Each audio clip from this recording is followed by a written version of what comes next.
Good morning, my name is Tan Hong and this is my speaking. There are three parts in this video, so let's move to the first one. Part 1. Giving gifts. In Vietnam, people usually give gifts to each other on special occasions, such as birthday, anniversary, or whenever we want to celebrate something.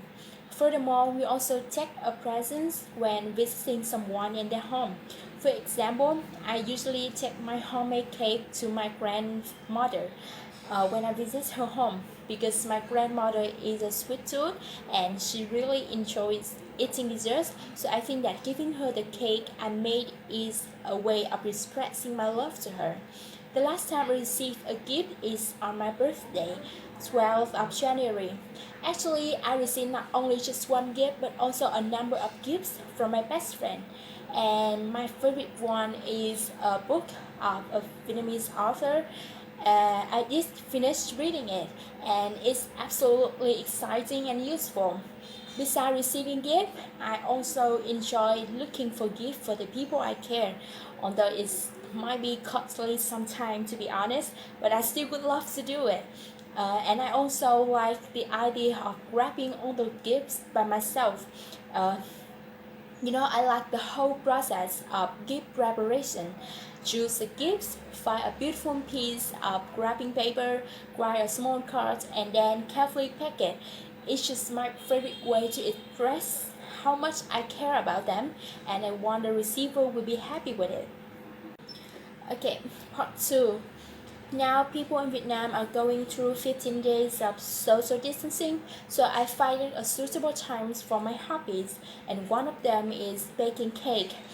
I bake at home all the time, to be in my kitchen to be exact.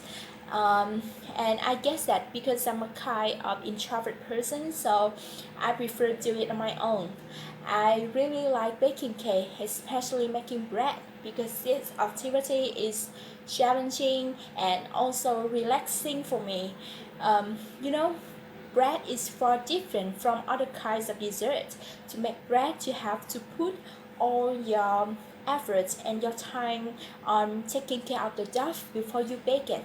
For example, you have to stretch the dough and you have to wait for the fermentation process. Besides that, you also have to gain a certain amount of knowledge before officially taking action. That's the reason why I only bake once or twice a week, because I have to spend the rest day of the week on reading reference documents or instructions video on the internet. But however, it doesn't always succeed. Of course, I do fail sometimes, and after every failure, I learn something from it. And the next time, I just give it another try over and over again until I get it right. I cannot forget the feeling when my family and I enjoy every delicious slice of fresh bread. It's just so pleasant and it's like an encourage for me to keep move on.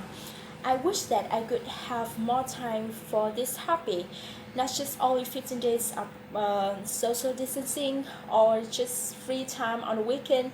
I need more time, and I think that in the future I will make time for this hobby. Okay, part 3. Learning new things.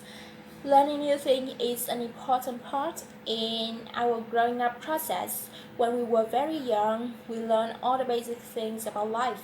We learned how to talk, how to walk, how to ride a bicycle, for example. When we were a little bit older, we learned some more.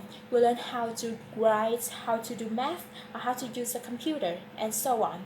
The purpose of learning all those things is that it helps us to survive and to serve ourselves before serving anyone else. In my opinion, there is a big difference between children and adults in learning style. When children doing something for the first time, they seem more willing, exciting, and fearless. On the other hand, adults tend to hesitate most of the time. Many people say that a mistake in learning process. That's true. But I also think that hesitation is not totally unreasonable.